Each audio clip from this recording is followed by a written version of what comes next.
Good morning, everyone. Treasure Troller here. And we'll be discussing Alone, Season 11, Episode 5. Don't think this is going to be a long vlog. We'll go straight through the contestants.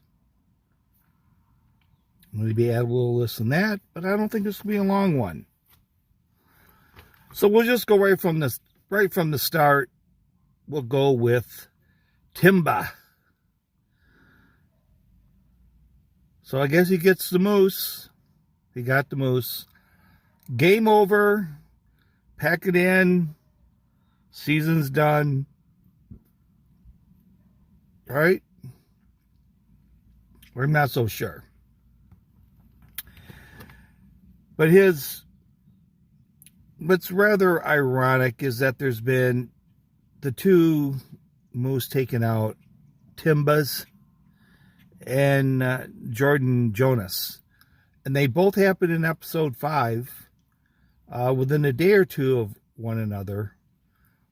I believe Jordan's was maybe around day 20, and Timber got his on 18. And at the very beginning of the episode, we saw the temperature was 57 degrees.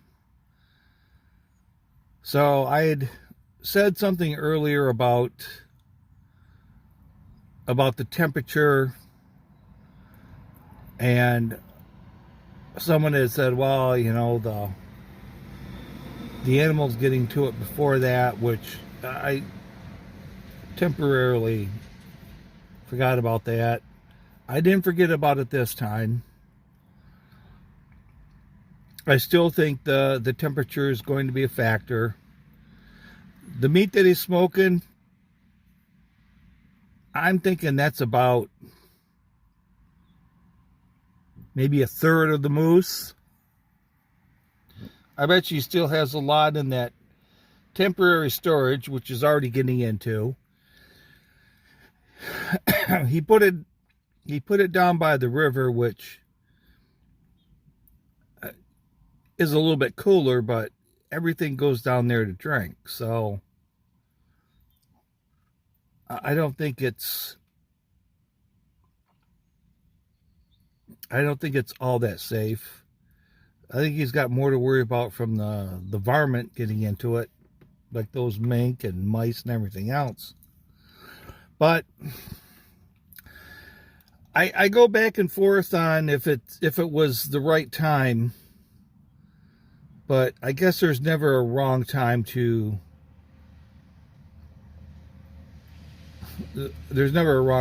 get food on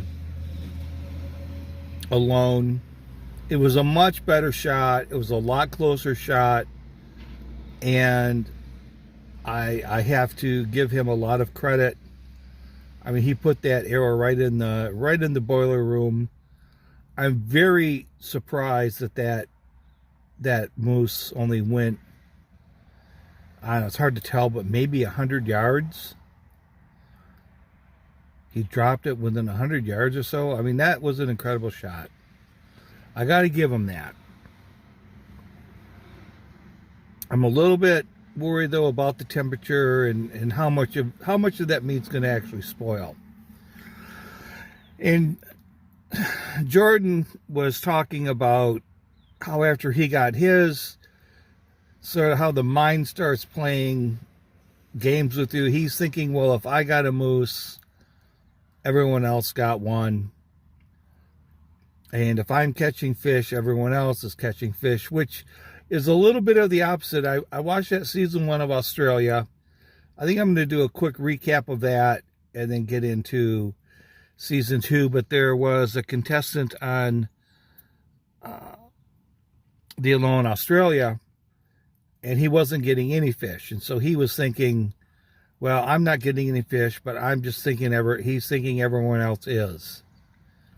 So everyone else is eating but him. So it just seems like there's never if you get game, you get food, everyone else is getting it. And if you're not getting anything, everyone else is getting it. So it doesn't matter what happens. Everyone else is eating better than you.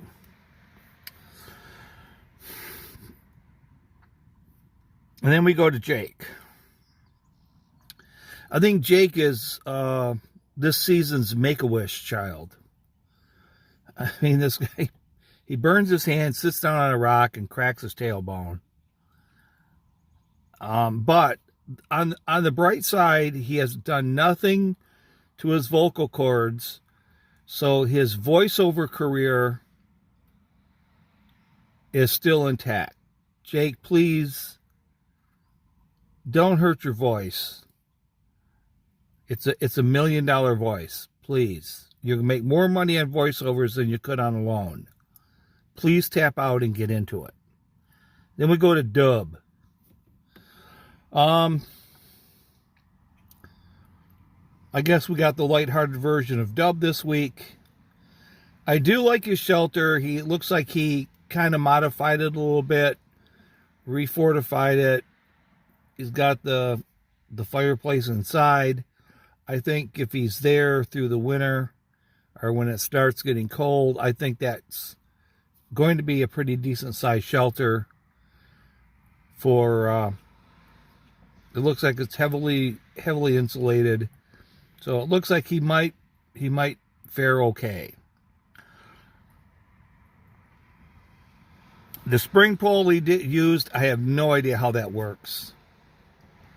I have no idea. I'd have to watch that 50 times and probably look on YouTube to figure out that spring pole.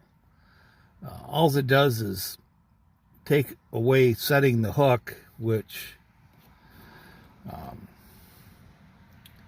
I don't know. I think it was a little bit extra work for setting the hook. Maybe if it's a line that you just got out there, he's afraid that they just might spit out the hook if you're not right there to set the hook. But the 20-pound loss after 18 days is a bit alarming. That's a bit alarming. So I'm a little bit worried with the medical check coming up. I mean, everyone has a reason to get taken out. We got Jake. They're worried about his hand getting infected or him hurting himself again, which is probably a better one. We're medically taking you out of the game medically because we don't know what you're going to do to yourself next. That would probably be the best medical tap out. Jake, we're doing this for your own good. But the 20-pound weight loss, and Dub is the favorite. Dub's my favorite. Then we get Isaiah. It never fails where someone's got to build a McMansion. And it never fails that once they get the McMansion done, they're done. They can no longer stand. They've gone without eating, and they can't carry on. I'm just wondering, it's one thing to be working on your shelter all day, but why they didn't show anything why he doesn't have. There's no he's got to go down and get water. There's no reason why he can't put a couple of lines in the water or have a gill net out, and then at the end of the day go check them. I mean, it's just not that passive fish or passive food gathering. I don't know. It looks like he's just not doing it. I don't know why. So as far as medical tap out with him, he just may be too far gone to come back physically. He could be probably, malnutrition, dehydration. He could easily be the medical tap out. And then we have this episode's tap out, Michaela. I really don't know what to say about Michaela. I mean,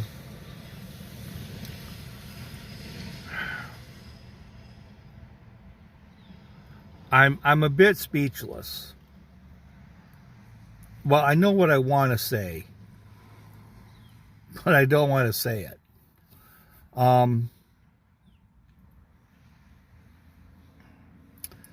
I think it was disappointing to see her tap out. I think it's disappointing to go on a show alone where the object of alone is to be the last survivor. It's not to find yourself and then tap out. Do you understand? Michaela, do you understand the purpose of this game? This purpose of this challenge? And I guess that's really about all I want to say without getting too into it.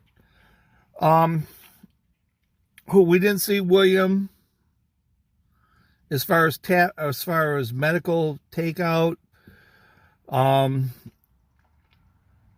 mean, he did lose a lot of food. I'm not sure how much of those grouse that he caught, if he ate any of them. He didn't eat it. It doesn't look like he ate any of the rabbit.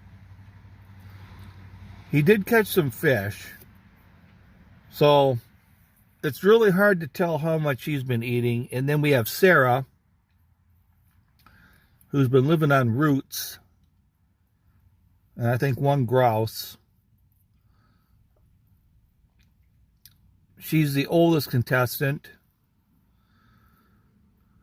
I mean, she's there for a tap out. I mean, they're all there. Timber, who knows, maybe all that protein gets him constipated, and he's not feeling well because he's just eating too much. So I think they're all, timber on the outside. But, I mean, any of them to me could be legitimately taken out for medical. I mean, the one that does concern me the most is Dub. He does concern me the most. Isaiah is a close second. I think Jake stays in. Sarah is right up there.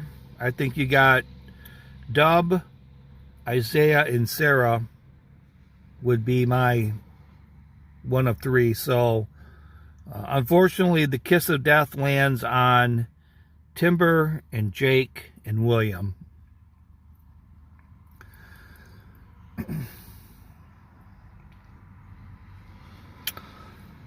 So that's about it. I did listen to the podcast with Callie. Now, like I said, I think the only rule that we're going to have here when we're doing the loans is you got to be nice to Callie. Callie's my girl, so you got to be nice to her. But we do have a differing opinion. The podcast, I think, is geared to the whole alone experience. And she refers to probably someone like me as like, we just want to see alone bots out there. And yeah, you're right. I think that's the purpose of the game. The purpose of the challenge. I guess if you find yourself along the way, that's fine. But the game is the challenge is to outlast everyone else. And they want to keep throwing these backstories in and try to make this some type of vision quest. And they're kind of getting away from what the purpose of the show is. I'm sure that the backstories bring in people to watch their favorites go. Not here. We're based on the orphan factor. So that's about it. We'll have to see who appears to be getting taken out this next week. Like I said, my 3, unfortunately, Dub makes the list. And Isaiah and Sarah. So they're probably safe, and it's either going to be Timber, Jake, or William. Because that's just the way it always works. So this is Treasure Troller saying aloha and good day.